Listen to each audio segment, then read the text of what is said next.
সেই নজরুলের কথায়, তুমি যাকে টানিছ পিছে সে তোমাকে টানিছে নিচে, সোজাসুজি কথা আর কি।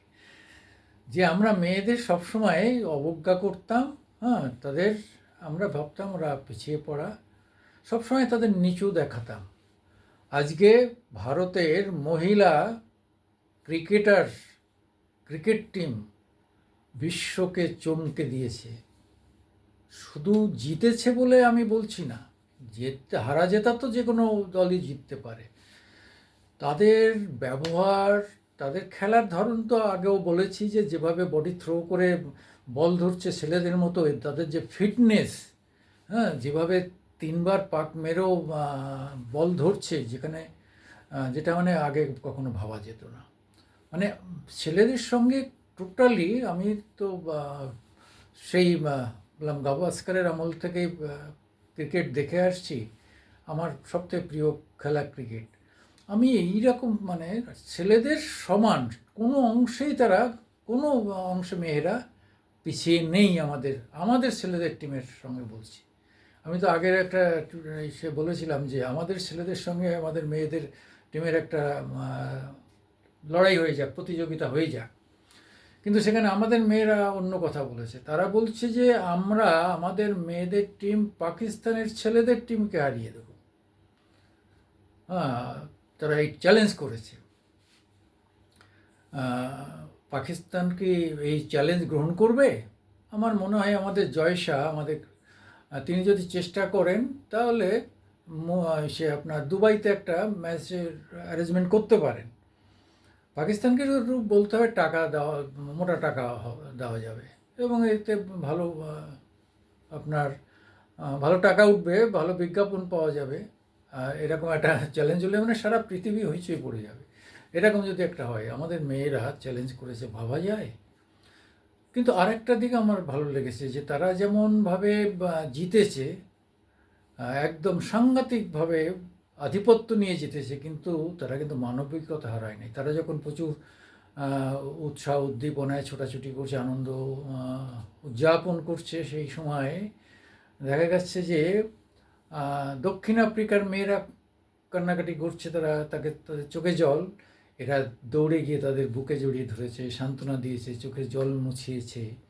মানে এই যে মানবিকতা, এটা কিন্তু আমাদের ছেলেরা দেখিয়েছে, কিন্তু এতটা দেখাতে পারেনি। আমাদের মেয়েরা সবাইকে ছাড়িয়ে গেছে।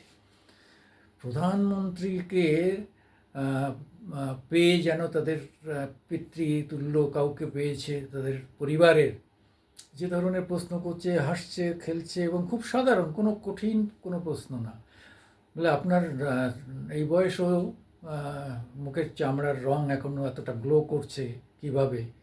মানে এসব মেয়েদের প্রশ্ন যা হয় আর কি, মেয়েরা এক জায়গায় বসলে তারা তাদের ব্যক্তিগত জীবন নিয়ে বেশি প্রশ্ন করে। যাই হোক, কিন্তু আমাদের প্রধানমন্ত্রীও দারুণ মানবিকতা দেখিয়েছেন। একটি মেয়ে কিসম মানে নিকি প্যাটেল, এরকম কী নাম হবে, ভুল হলে আপনারা সংশোধন করে দেবেন। মেয়েটি খেলতে খেলতে আহত হয়েছিল, তাকে হুইল চেয়ারে বসিয়ে নিয়ে এসছে, এবং মাঠে যখন এরা আনন্দ করছে তখনও তাকে কিন্তু বাদ দেয়নি, তাকেও হুইল চেয়ারে নিয়ে তাদের সঙ্গে ঘুরছে। অসাধারণ অসাধারণ মানবিকতা, মানে চোখে জল এসে যায়। এখানেও দেখা গেল আমাদের প্রধানমন্ত্রী উনি নিজে খাবারের টেবিল থেকে খাবার নিয়ে মেয়েটির হাতে ওর হুইল চেয়ারের কাছে গিয়ে দিলেন। অসাধারণ অসাধারণ ভালো লেগেছে। এবং আমাদের রাষ্ট্রপতির কাছে গেছেন, সব জায়গায় মেয়েরা যে এতটা সমাদর পাচ্ছে, যা সত্যিকার হিংসা করার মতো অবস্থা, মানে অতুলনীয়। তা যাই হোক, আমি আমার আগের একটা টিভিতে বলেছিলাম যে আমাদের ছেলেরা এবং আমাদের মেয়েরা একটা দুটো টিম করে আমাদের একটা প্রতিযোগিতা হোক, হ্যাঁ, দেখা যাক। এবং সেটা আমার আমার অন্তত ধারণা যে তুল্য মূল্য হবে, অর্থাৎ 19-20 হবে, একদম মেয়েদের ফেলে দেওয়া যাবে না।